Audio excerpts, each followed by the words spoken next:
All right, guys, here's the truth. Not every home, when you add upgrades to it, actually adds value. Some of them actually cost money when you go to sell, and it can work against you. After years of showing and selling homes right here in Columbia, South Carolina, good, the bad, and the yes, what were we thinking? So today's video, I'm actually going to break down the 10 work home upgrades that they actually sound good in theory. In the end, what I want to tell you about, remember these words, ROI, return on investment. It ends up being regret if you're moving from one place to the next a lot of times. So stick around to the end, and I'm going to actually tell you some of the number one design mistakes that can actually hurt you when you're doing your home instead.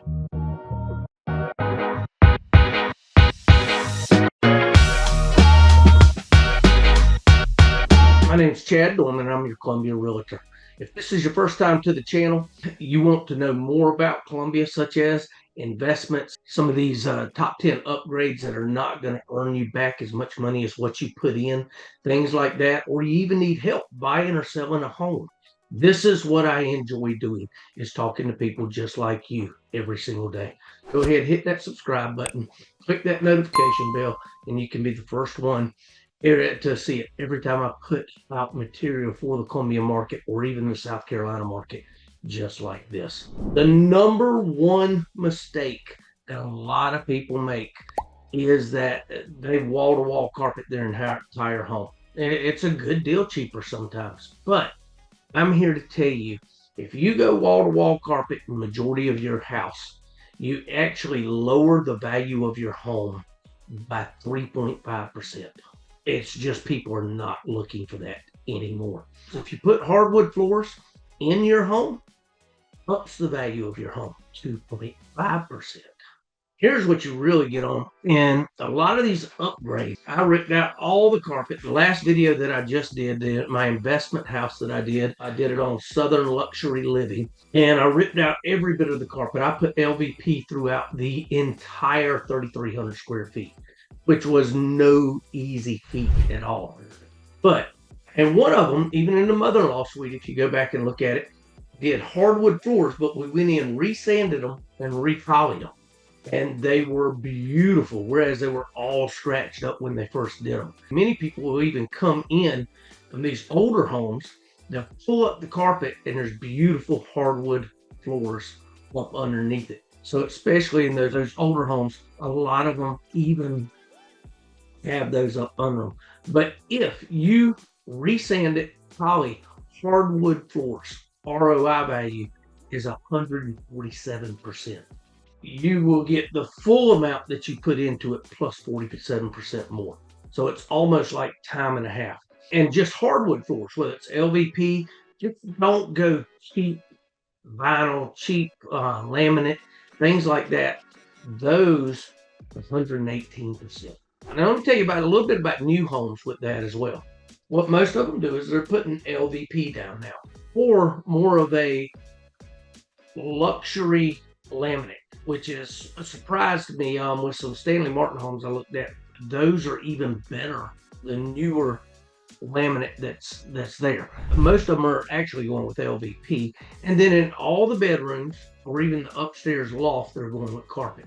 What are some of the disadvantages of carpet? Well, dog odors. If they're peeing in it, it's a lot harder. It gets those, traps in odors, stains easily, and it just doesn't age well at all, especially if it's a lighter color carpet. I would wait, even if I got a brand new home, wait 3, 4, 5 years, put some age on it, then replace it later on. Go ahead and put in a savings account money to convert that over to LVP. Now the difference is whatever LVP floor you would have in that new build right now may not be available 3, 4, 5 years down the road. So make sure you check on that and keep up with that. Can match the rest of your house. Or if not, if you're doing it from the ground up, you could go ahead and put in all LVP if the builder will let you do it. Some will, some will not, if you get on the end of that quickly enough. If you've got hardwoods under there, refinish them, sand them down, poly them, and if not, replace it with durable LVP or engineered wood. That's what's trending, and it'll hold that value for years. Backyard patio additions. Now, many of them, I just had one put in a screened-in porch on the back. They already had a porch, which used to be Essex, and they put in a screened-in porch on the back. But the porch was already there. They just screened it in, did a few other things to it, and it looks incredible. Adding an addition or a screenwood porch, you're only going to get back ROI, return on investment. You're only going to get back about 55%. You're only going to get about just a hair over half back in the value of your home when you go to list that home. Not just patio additions. There's a couple things that a lot of people are doing now. Putting a huge deck. Make sure you leave some yard. When people resell something, they want a little bit of backyard. Now, a lot of people are going with artificial turf in their backyard. Pet friendly. Pea goes right through it. Different types out there. And if you have a small area, it's perfect. That's what I'm doing for my home. I will tell you, hardwood decks, they're nice. But if you got a lot of shade in the backyard, and those algae, things tend to grow on them. Either paint them with a hard thing or go with composite. Now, composite, you're definitely not going to get your value out of that, but it's forever, and you don't have to worry about ever having to replace it or any of that wood going rotten like what I got on my backyard. Fire pits. People do all these luxurious things, stone fire pits, built-in fire pits. You would be better, get you some beautiful just stones and everything, rocks. Get one of the portable ones. You can get them. There are ones that run on propane now. You can go to Sam's, Costco, Walmart, different ones. They're beautiful. But just remember, you're not going to get a lot of that value back. Everything you're going to hear me talk about in this is talking about keeping it simple. Forever home. This is what you're going to enjoy. Do it. I have some of these things in my own home. But when you're doing that, just remember the ROI, or the return on investment, you're not going to get near as much back in a lot of these things. I'm going to give you these percentages as we go along. And remember, when you're talking about doggies and things like that, my dogs do pee where they're supposed to sometimes, but they don't other times.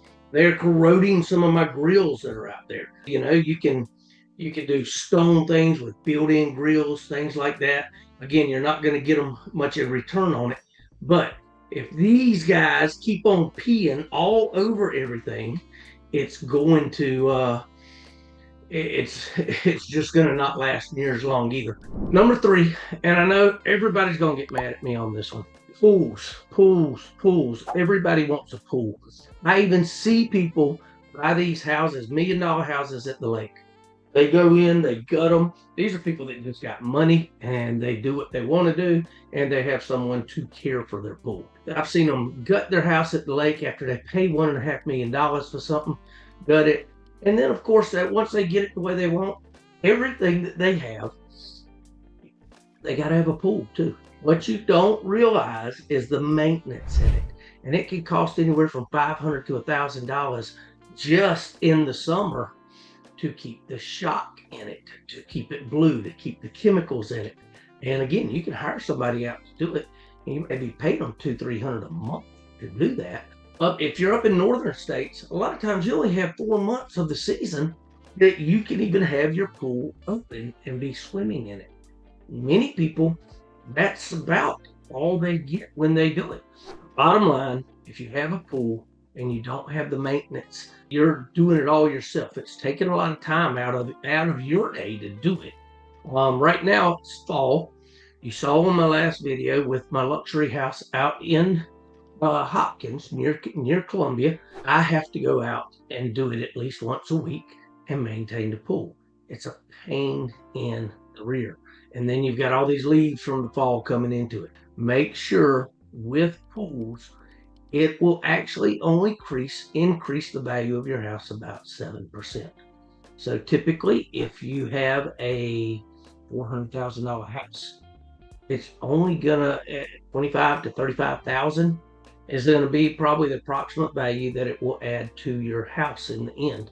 And then it costs like $50,000 to put in a concrete pool. As a matter of fact, our new builds, it's almost getting to where it was in COVID. Many of the builders are getting behind and people are coming in and getting them quick because they've been buying so many new builds lately in Blythewood, Irmo, Chapin, and Lexington. They can't build them fast enough right now, period. With the new builds, you have a community pool in a lot of them. Paying an HOA, but you don't have the maintenance of the pool. You can go swim in it anytime you want. And to me, it's more fun that way. Is there other people there? It's a good social event, and most of them come with a clubhouse as well. Number 4, high maintenance landscaping. What we're talking about is those palm trees, the big fountains, the koi ponds. When you go to resale, many people don't know what to do with fish. They don't know what to do with all this landscaping. I have gone up 2 yards with clients. It is the most gorgeous landscaped yard. They're like, no way. I will not be getting this because, one, there's no way I can put that kind of time into a yard, and I'm not going to pay somebody to keep my yard up that good. I would have to be retired and be doing nothing but being in the yard all the time. Save that when the Lord can do my home in heaven. And the koi ponds, people have to figure in the cost. If they didn't want a koi pond, they've got to figure out how to put it back to normal. Regular fountain may be a lot easier, a lot better, a lot less maintenance. I have actually gone across many houses. 10 houses in my time that were beautiful landscape, and the buyer just didn't want to do it because he had to keep it up too much. Keep it simple. You want clean curb appeal, grass, mulch, a few well-placed shrubs, and you don't even have to do your shrubs all the time. Number 5, converting the garage to living space. This is becoming a huge thing across the nation. Why is it not a great thing to do? Well, it does add square footage to it, but you're only getting, when you convert that, you get about 50% ROI, that return on your investment. If you put $20,000 into it to convert it, you're only going to get $10,000 of that back in the value of your house when you put it down to cost per square foot, and you're not getting that much more with it. And here's the other thing, again, resale. When I do searches for them from out of state, one of the questions I ask them, okay, do we want a 2-car garage, 1-car garage? And 75% of the time they're like, yes, I have to have a garage. People want that garage for storage, park their cars in. If it's raining, they want to drive in and get out in dry ground. They don't want to have to worry about the rain, any of that. If you're going to do anything with your garage, get one of those nice floors, put you a fan in there, and make it a man cave when you don't have your cars in there. You can always do both, not either or, both and. But a garage is so important that people want it these days that even new builds, when they do their model house, a lot of times they'll put the office where the garage is. Before they put it on the market, when it's one of the last ones to sell in that neighborhood, they convert it back to a garage. It's up to convert it back to a garage, but they will do it because they know the importance and people want the garage in it. Number 6, adding a sunroom. Sunrooms are gorgeous, but they don't always count as livable square footage. If you want the square footage to count, it's got to look like part of the house. You have to have an entrance from inside the house to go in, not just from outside the house entrance.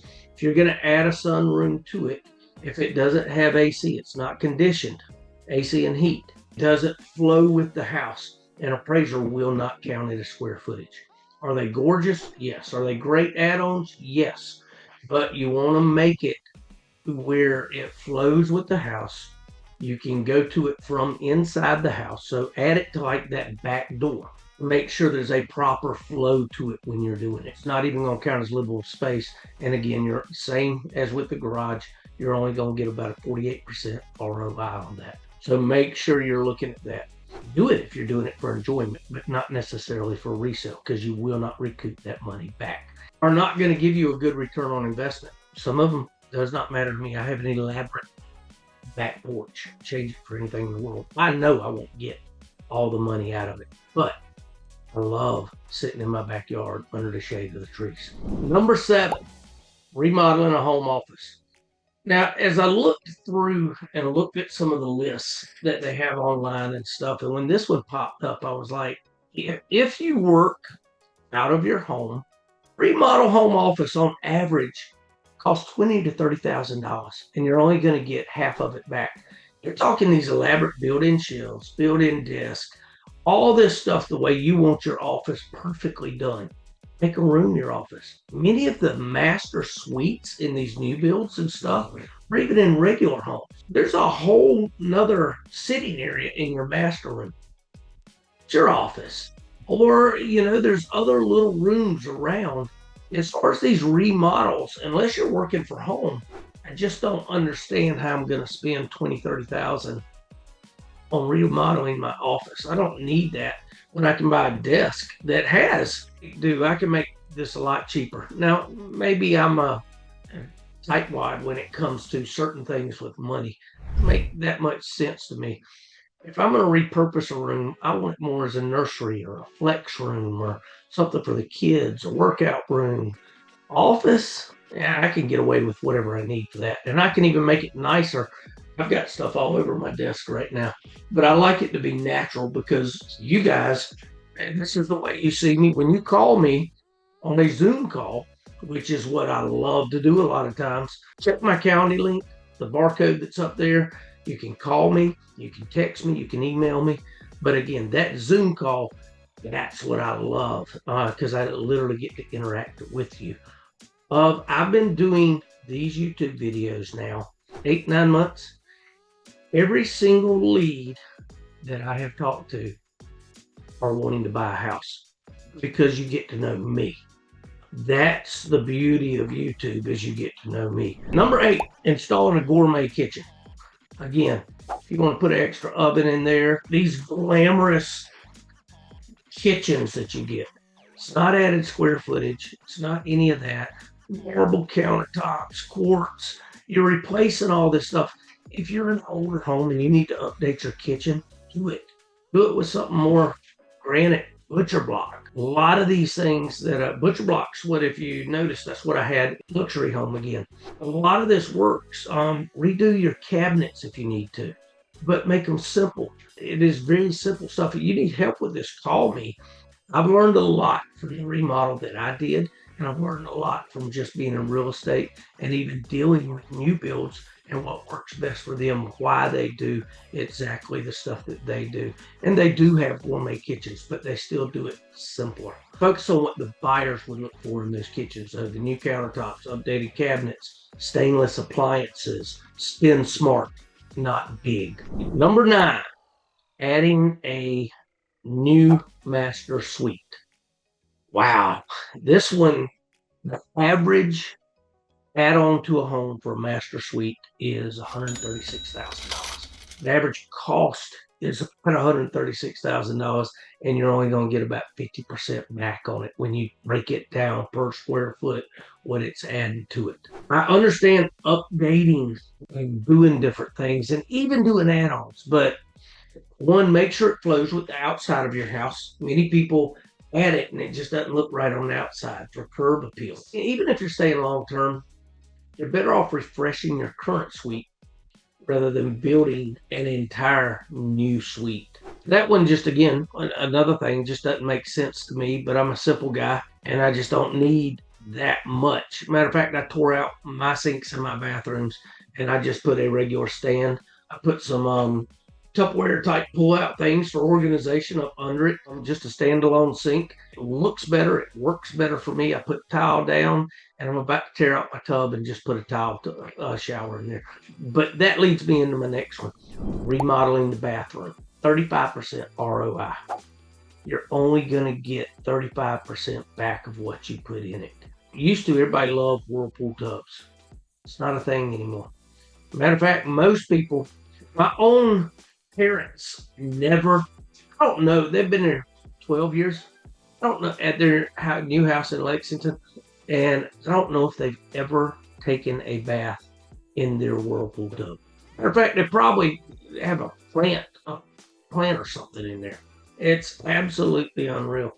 These do not do wall-to-wall marble and all this stuff. Listen, if you want to take stuff out, put tile down.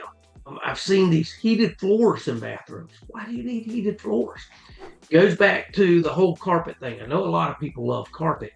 There's nice rugs, there's nice bath mats that look incredible. Heated floors, I'd say just don't overdo it. If you want to put new granite countertops in there with some sinks, if you've got a house that's built in the 70s and it needs updating, do it, but do it smart.